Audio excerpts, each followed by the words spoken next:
Welcome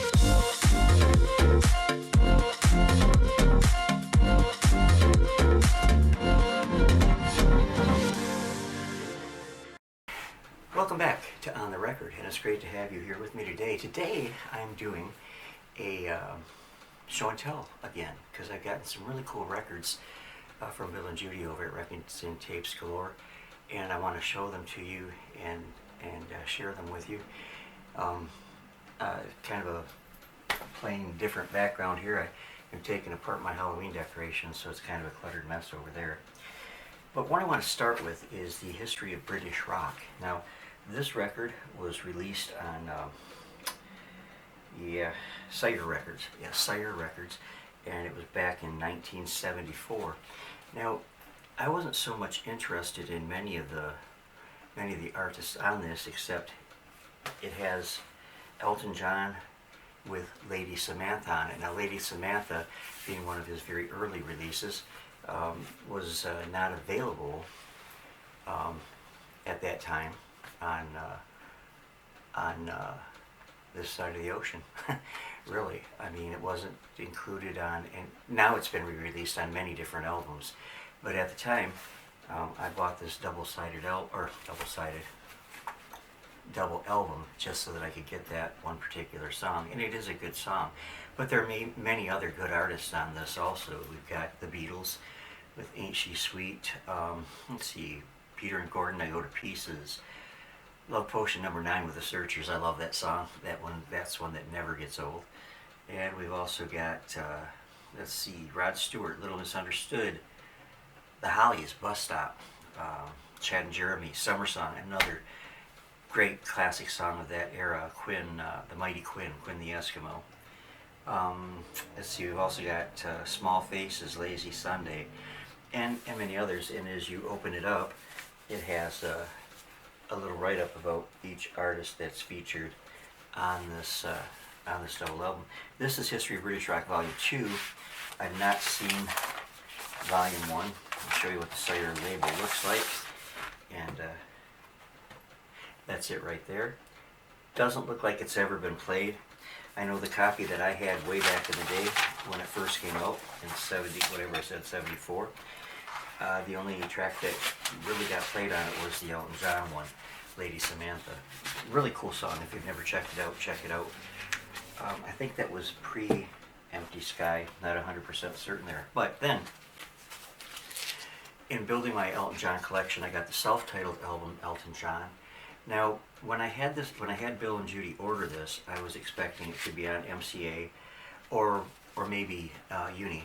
I would have been happy with Uni, but they surprised me. It is on the DJM label from England. Elton John's original label there that he recorded for in England, DJM, Dick James Music. And so it is on that, and I was really delighted with that. This is one that the needle will probably never touch, because again, it's mint. Looks like it's never ever been played, and I want to keep it that way. Oddly though, when I buy a new album or an old album, rather than listening to the album if it's in really good shape, I listen to it on YouTube because I don't want to mess up the album.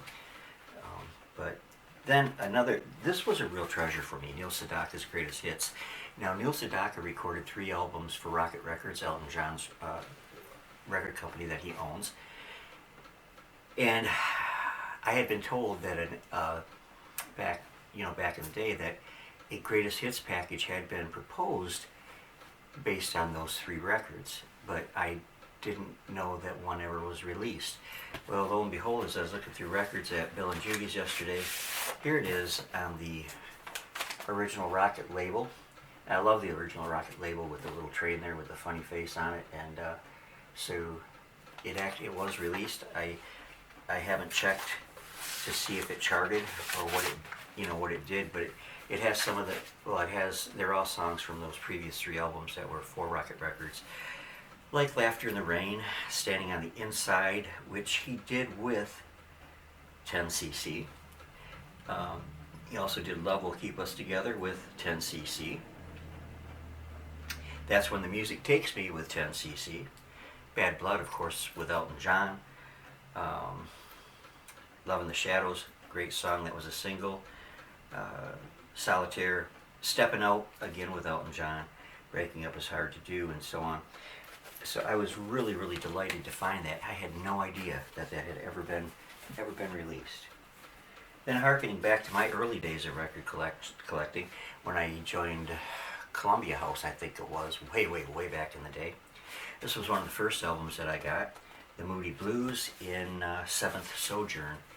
Some great material in there, nice illustration in here of the band. And we've got two of my favorites right off the bat, Lost in a Lost World and New Horizons. And there's also For My Lady. Isn't Life Strange is on here. That was a big one. And I'm Just a Singer in a Rock and Roll Band. Absolutely a rock masterpiece. So that is 1972. And very, very good condition. Now, also from the Moody Blues, I got this, which is a Greatest Hits package. This is the Moody Blues, it's called.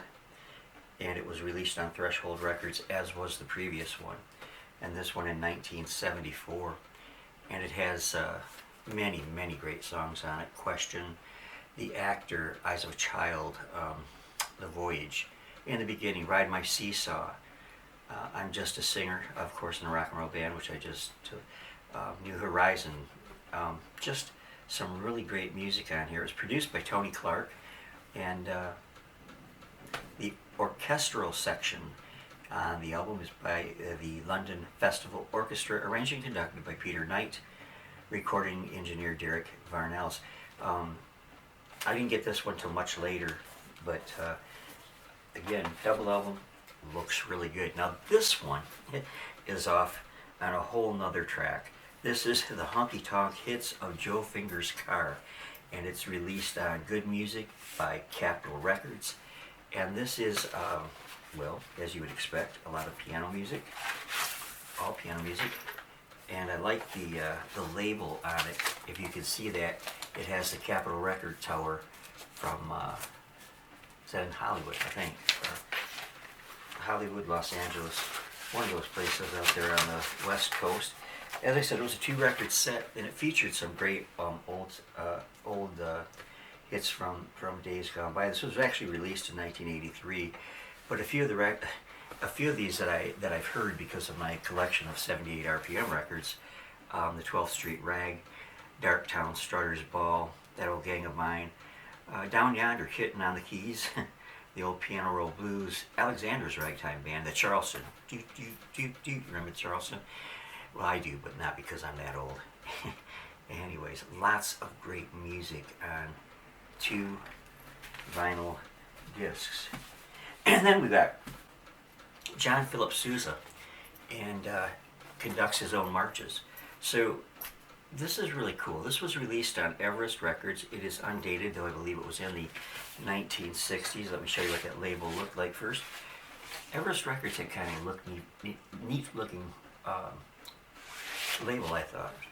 But American bandmaster and composer, his father, a Portuguese immigrant to the United States, taught his son to play all wind instruments and gave him a sound musical education. In his youth, Sousa played in various theater orchestras in Washington, D.C., and at the early age of 26 became conductor of the United States Marine Band. And these are ones that Sousa conducted himself, his own marches. So these were originally would have been released on Cylinder Records and, of course, on discs. But on here is the Washington Post March, El Capitan, Hands Across the Sea, Stars and Stripes Forever. We've also got Under the Double Eagle, American Patrol, and Jack Tar March. Some classic patriotic music. And John Philip Sousa, a very well-known name in patriotic music. Oh, I forgot about this one. This is another Moody Blues one. On the Threshold of a Dream. Again, it is a classic, really, but back in the day, I had not purchased this one, so I thought I would. This was at the right price. It's released by Durham London Records, and as I said, the price was right, and it looks, again, to be like in mint condition. Very gently used. And some of the songs on that is In the Beginning, Lovely to See You, Dear Diary, Send Me No Wine, Never Comes the Day, Lazy Day, Are You Sitting Comfortably, The Dream, Have You Heard, plus others. And this also has the original the booklet, if you will, that was in there with the lyrics and all. And that's one thing I've noticed, a lot of the records that I get used at, Records and Tapes Galore, whether they're ones I buy or they're ones that they just outright give me, they usually have all the material in them that was actually released with the record. So that's always nice. This was released in 1969, On the Threshold of a Dream. Then, The Four Seasons, Working My Way Back to You. This was released by Philips Records, and what can I say about the Four Seasons? They had so many amazing hits. Frankie Valli and the Four Seasons. I got to go see them in concert back in the 70s at the Saginaw Civic Center here in Saginaw, and my sister Roseanne went with me, and my mom went with me, because my mom was a sweet little rock and roller. And she loved Frankie Valli and the Four Seasons, and every song they played at that concert was a hit, and you could not keep her still on her seat. She loved it, and I was so happy to be able to share that with both of them. This has Working My Way Back to You, Pity, I Woke Up, Living Just for You, Beggar's Parade, Can't Get Enough of You, Babe, Me, Baby, Coming Up in the World, Everybody Knows My Name, and a number of others. So that, I love that record. It reminds me of my mom. And those are all good memories. And last, but far from least, is Leon Russell's first record, self-titled, Leon. And that was released on Shelter Records. Let's take a look at the label for Shelter. And right there. And as much as I love Elton John admitted some time ago now that Leon Russell was somebody that he tried to emulate in his style, at least back in the beginning. And then years later, they did a collaborative effort on the Union record, which it came out on CD. I have it on double vinyl. A brilliant collaboration between Mr. Leon Russell and Elton John. This one has a Song for You on it, which is probably most familiar to people from the Carpenters doing their version of A Song for You. And definitely, listen to Leon's, listen to theirs. They're both great. Leon's is a little more gritty. It's got a little more, grittiness to it. It's a good song. It's also got Dixie Lullaby, I Put a Spell on You, Shootout on the Plantation, Hummingbird, Delta Lady, Prince of Peace, Give Peace a Chance, Hurt Somebody, Pieces, Pisces, Apple Lady, Roll Away the Stone. And it was produced by Denny Cordell and Leon Russell, and again by Shelter Records.